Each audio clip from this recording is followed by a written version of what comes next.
Hello বন্ধুরা, দেখো চিংড়ি আর মুখি। আজকে হলো চিংড়ি আর মুখি, চিংড়ি মুখির তরকারি।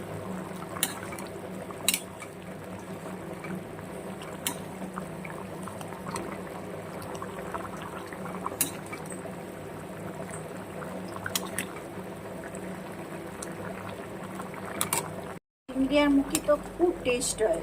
আজকে তো কি হবে আমি ঠিক জানি না। দেখো মুখিগুলোও খুব ভালো চট করে সিদ্ধ হয়ে গেছে।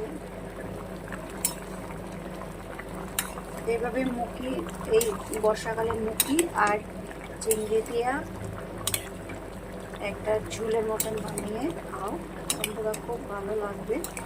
এইভাবে ঝিঙ্গা দিয়েও ভালো লাগে, কিন্তু আমার মাঝে মাঝে মুখি খেতে ইচ্ছে হয়, তাই জন্য আজকে নিয়ে এলাম। বর্ষাকাল, এখন তো মুখি অনেক সুন্দর সুন্দর বাজারে আছে। এই কোনো কোনো মুখি তো আবার গলা চুলকা যায় না, ওইটা তো বলবো গুয়া কচুর মুখি, গলা চুলকাবে না। দেখি কে গলা টোলা চুলকায় নাকি।